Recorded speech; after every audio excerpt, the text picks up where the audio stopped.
Hey, Chris here from The Lazy Marketer, and welcome to our latest special report. What we're really doing is looking for kind of a perfect storm situation for internet entrepreneurs. And, in particular, a perfect storm that has a huge asymmetric opportunity, meaning, the inputs required to harness the energy of, say, a super trend or a step change in an industry or something that's just totally disrupted a market. All it takes is basically being in position, right? It's not about how hard you paddle or waking up at 5 a.m. and meditating for 2 hours and doing yoga. And not that those are bad, whatever, but it's not how this works. It's about recognizing where a bunch of stuff is changing, getting in position as an authority or as someone who can at least harness those changes. Just like surfing big waves, right? It's the ocean doing the work, you're just in the right place. So, there's always something happening, there's always a bunch of lucrative opportunities or product ideas or business ideas or whatever that are totally viable, but we're looking for kind of the storm of the century. And right now, this is the storm that has us most excited. So in this special report, we're looking at a perfect storm setup that in some ways reminds me of the internet, say 20 years ago, where there were still hundreds and thousands of markets that were just totally wide open. Of course, it didn't feel like that at the time, but in retrospect, of course it is, where there just wasn't any competition. So if you built any kind of web presence, that would eventually grow into something massive. Well, that same thing has happened again due to recent events.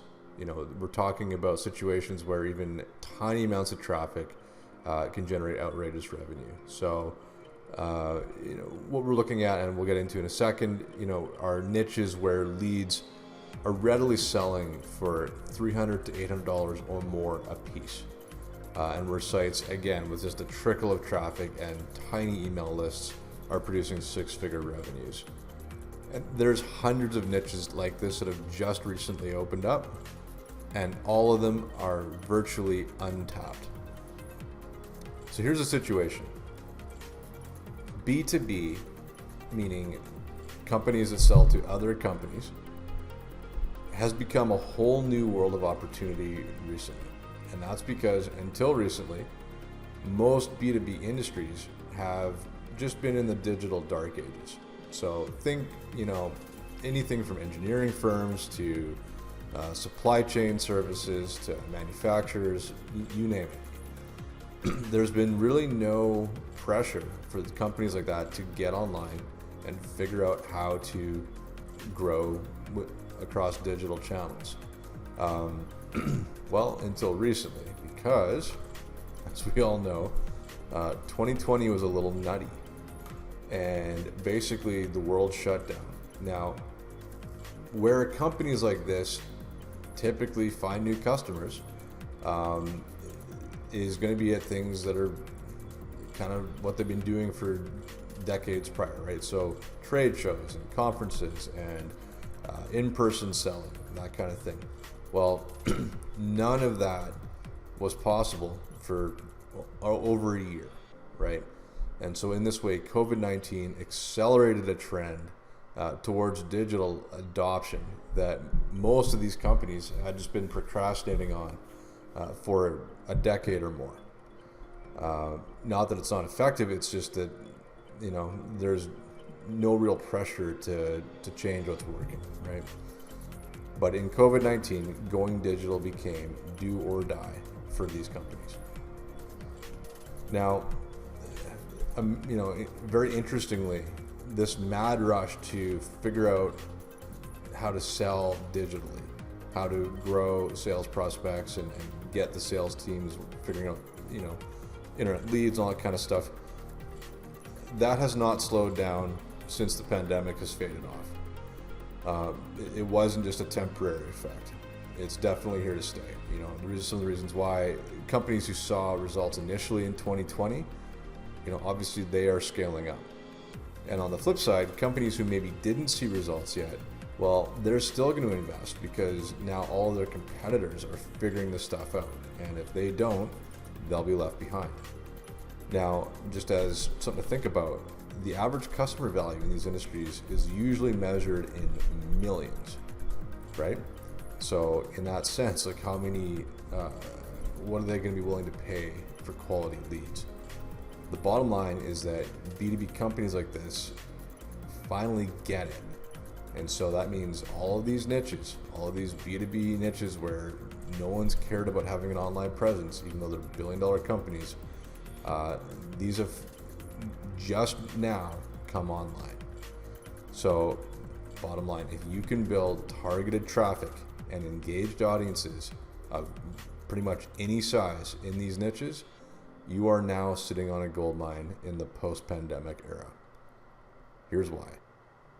Introducing B2B matchmaking. So this special report details this perfect storm setup that we see arising out of the pandemic. I think this is the ultimate opportunity right now for internet entrepreneurs, for marketers, to seize and get on before it fills up. And in this special report, we cover a business model where, again, even low traffic sites, tiny email lists, can earn substantial revenue. We go through how to build those audiences and then actually how to sell the B2B leads that those generate for anywhere from $300 to $800 or more a piece. We talk about how to build that initial audience at no direct cost. And we also pull back the curtain on hundreds of newly viable niches with the pandemic in the rearview mirror that have just emerged, and these are virtually untapped.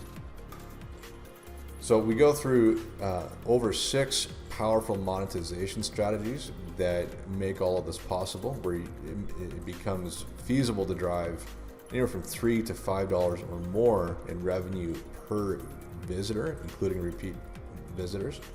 Meaning a site that just gets 100 users a day can realistically get well over the 6-figure benchmark, which is incredible.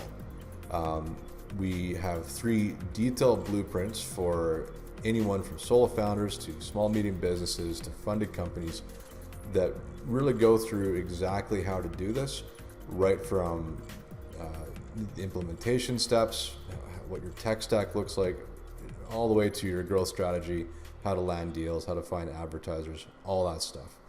So let's take a quick look at what is inside the report.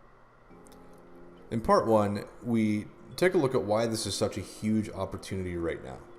So we make sense of the current rush to digital in the B2B space. We really highlight what the previous and existing pain points and the bottlenecks of the current selling process, as any kind of B2B company, why it takes so long, why it sucks, all that stuff. And then we profile how matchmakers can solve a lot of that pain. Now, to be clear, this isn't like some untested, unproven theory. There's a lot of businesses that exist right now that are essentially matchmakers in B2B. And we break down their current business models, looking at the pros and cons. But we look at what has emerged post-pandemic, and really no one's gone after the niches, at least not in an effective way. There's a few players here and there, but no one's really done this. It's untapped. So we look at the anatomy of what an ideal matchmaking business looks like at a niche level. We go through how to build the initial audience at no cost, and in general, we size the opportunity, which is huge.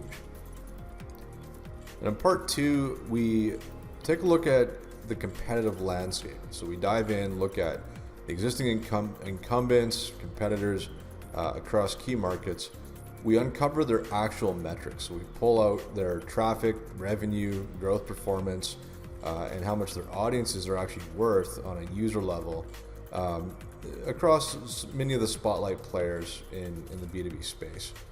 The key here is understanding why one company can earn, say, $5 or more per visitor, while others are only earning pennies. So, we suss that out, we lay it out clearly. We also dig into the niches that are already proven performers, and most importantly, we uncover hundreds of other niches, mostly untapped, and presented up on a silver platter. And then last, in part 3, we dive into how best to actually exploit this opportunity with multiple blueprints for various budget ranges and team sizes. So each blueprint spells out exactly how to build and grow the business, right from choosing a hosting platform to actually landing clients. So we have blueprints for lightweight, middleweight, and heavyweight budgets. Basically, lightweight is for solo, either one-man armies or small teams. Middleweight is small, medium businesses, maybe 3 to 5 people. And then heavyweight would be established brands or funded startups. We also take a look at exit strategies for down the road. What does it look like to build something up in this space? Who are the buyers? What is the strategy in that way? And then there's also a hot seat. We look at, what's a niche that I think really stands out, and what's the thesis on how to best approach it. So the question is, are you ready to discover an entire category of industries that are presently untapped? In some ways, this is kind of like time traveling back 20 years when all the profitable niches that everyone knows about now they were wide open. Traffic was cheap. You could build huge lists. Anything would rank on Google. Those days are obviously gone. But in this case, with these industries, with these niches, where all of these companies have figured out that digital works and that they need to figure out how to scale into that over the last, through 2020 and into this time frame, there's a limited window, right? And whoever gets there right now and sets up shop, even if you have an ugly site and it's just kind of a half-assed thing, all you got to do is be there. You just have to be able to provide these companies with targeted traffic, quality leads. If you can do that, there's going to be just a tsunami of new business headed your way over the next 2 to 3 years. I think you have about a 2 to 3 year window to really get in, because these are going to fill up. It's going to become an obvious trend. Some are already kind of getting in now, but it's just going to grow.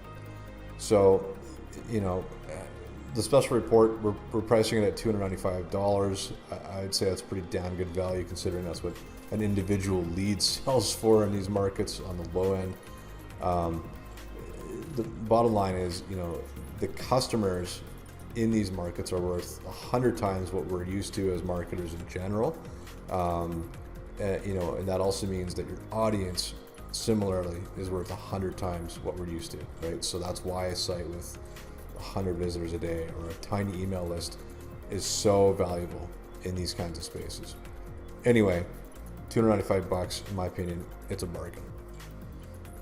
Now, as a closing thought, I just want to leave you with something. Something I've observed over the years and in my own story as well, is that you really only need one big win. That kind of just sets everything else in motion. And if people are honest, they'll admit that, how their success story took shape or whatever, is that it usually boiled down to one thing working out, or one sort of key event, key decision that then set them on a different trajectory.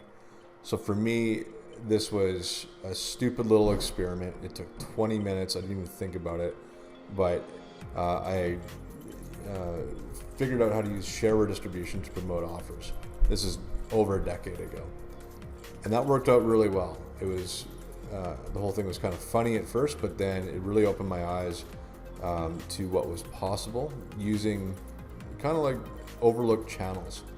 And I built a pretty substantial business out of that over the years to come. The key in all this is getting in position for a trend, for an emerging channel or something like that, and then harnessing an underlying force. So it's not just you working hard. It's looking at what's shifting, what's changing, where is there a huge outflow or inflow of people, or what is a catalyst that's just changed an entire industry, and how can I show up there and harness that? Well, B2B matchmaking is an epic example of this. It's a huge, uncrowded wave. We know where it's headed. We know where it's going to land. All you got to do is get in position. So anyway, I hope to see you on the inside.